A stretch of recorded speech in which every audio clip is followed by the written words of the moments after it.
What's going on, guys? Your boy Amazing. We're back with another video, and in today's video, guys, me going over the brand new gold dungeon stage with the Fort Solgers revamp and letting you guys know whether or not the new 6th floor stage is actually going to be better than the 5th floor stage in terms of the amount of stamina you're using and the amount of gold you actually are getting.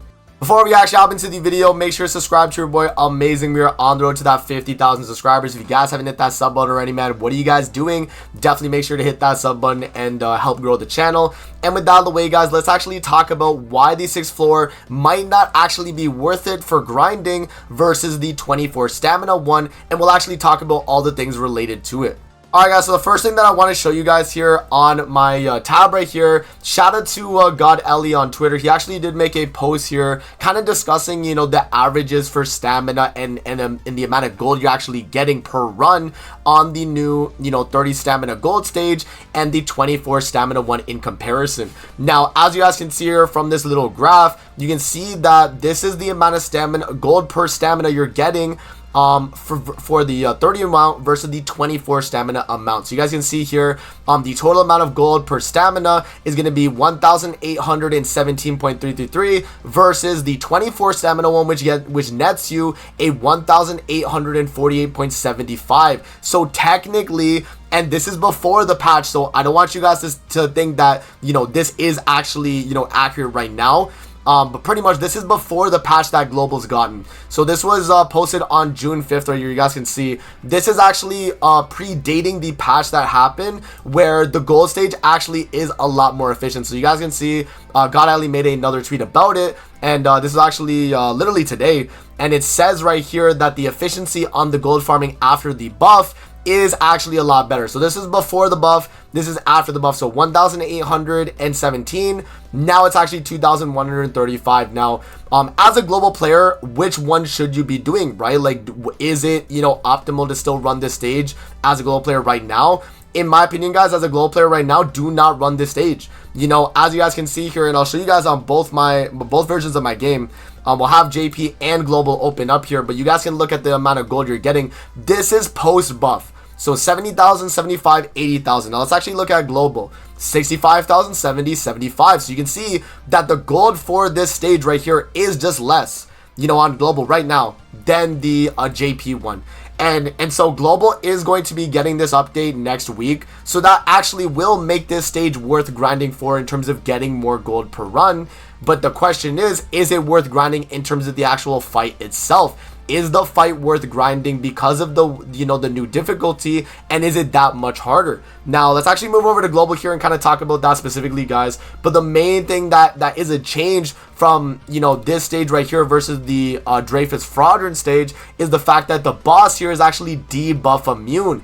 And you guys know that a lot of the farming teams you use on gold stage is going to be mainly weak point centric teams, and that actually is going to kind of mess it up a little bit. In terms of being able to 3-turn these teams instantly, guys, it's not going to be, you know, that easy to do on this new gold stage in terms of farming, right? So there is going to have to be a new farming team that is going to be runnable on this versus the, you know, the 24 stamina one, because a lot of people are already used to running their, like, you know, straight up you know, weak point centric teams here. Like I'll show you guys on my JP. What I usually like to run on JP is the Mono, Blue Shin, Red Brunhild, and then Death Pierce backline. Like this usually for me gets the job done on gold stage, and I'm usually clearing like 90% of the runs are going to be a 3-turn guaranteed clear. But the problem is with the new boss is that because of the fact that he is debuff immune, those weak points are not going to be hitting him hard on that final phase. Right, so when you are fighting this boss, you're just not going to be hitting as hard as you normally would.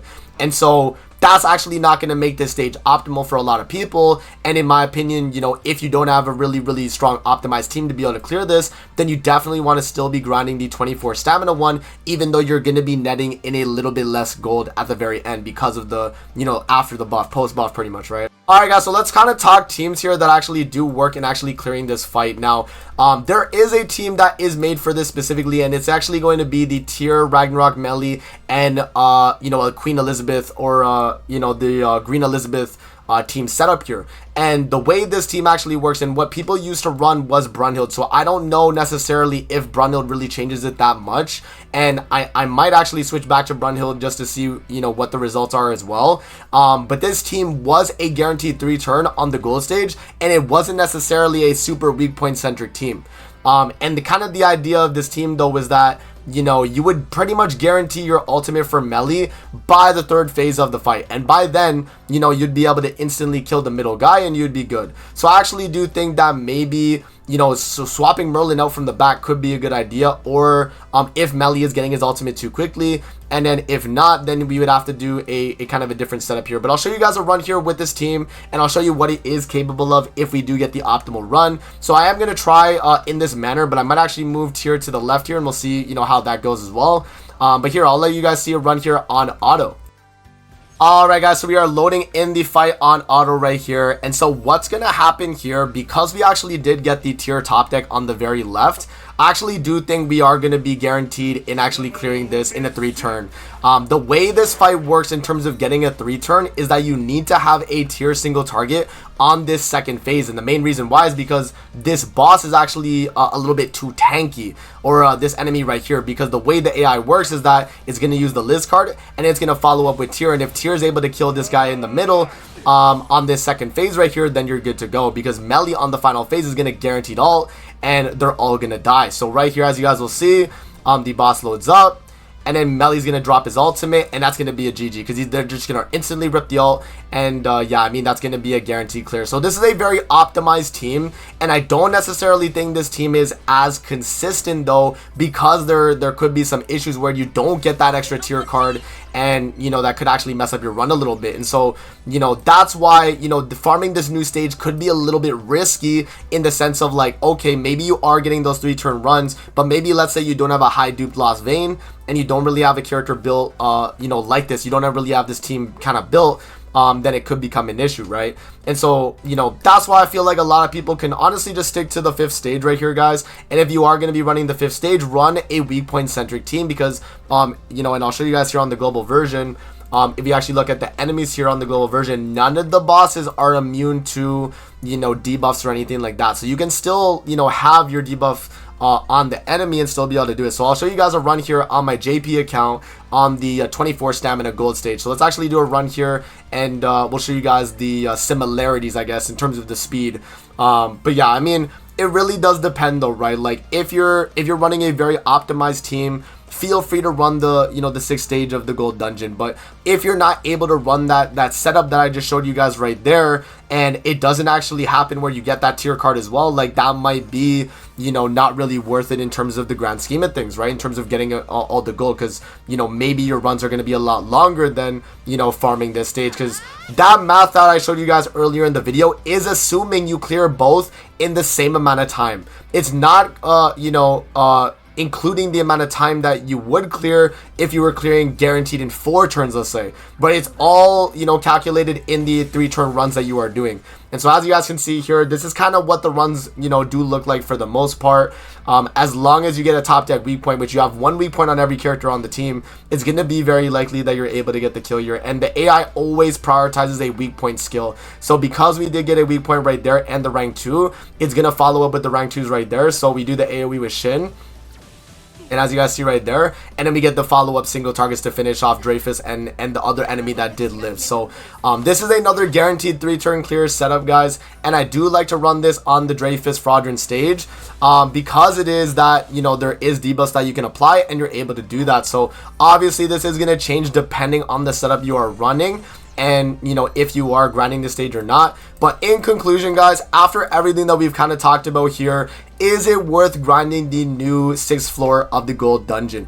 In my opinion, guys, I only recommend farming this stage if you have this, you know, very optimized team here with, you know, Tyr or Red Brunhild, the Green Elizabeth, Ragnarok Lost Vein, and then Merlin backline. Like, this is a very optimized team, and you need to be able to deal enough damage on that 2nd phase before you get to the boss. So it's like these 3 enemies and then this guy. You have to be able to kill this guy with, you know, either Tyr or Lost Vein or whoever gets cards on that phase, so that on the final phase the ultimate just insta one bangs the boss, right? So it's a very optimized team, and it only is going to work, you know, it does work for the most part. Like, most of the time you are going to get the clear, but it really does depend on that, right? Like, on the RNG. Whereas if you're running the 24 stamina stage, I actually do think that the team that I have here is very, very consistent, and, you know, for the most part will actually get the job done in terms of farming that stage, guys. So at the end of the day, I'd only farm this stage if you don't have the very optimized team for the 30 stamina farm. If you have that team, guys, and are willing to, you know, sit through and let it grind the 30 stamina stage, then go for it. Because obviously you are going to be getting more gold, but that's only going to be after they do the buff on global, which will be this coming patch. So Monday night, Tuesday morning, this coming update, global will get the increased amount of gold from this stage, and then it is worth grinding. But until then, stay doing the 24 stamina stage, guys, and then once it does update to that new one, then you can grind the new one, man. So that's gonna be it, guys. I hope you guys did enjoy. Let me know how the teams are in terms of farming, and whether or not you guys are, you know, having a good time grinding the 30 stamina stage, or if you found a better team that does work on the 30 stamina stage as well, that's a guaranteed 3 turn. Let me know in the comment section below. But that's gonna be it for the video. I hope you guys did enjoy, and we'll see you guys on the next video, man. Peace out, and have a great rest of your day, guys. See you later, man.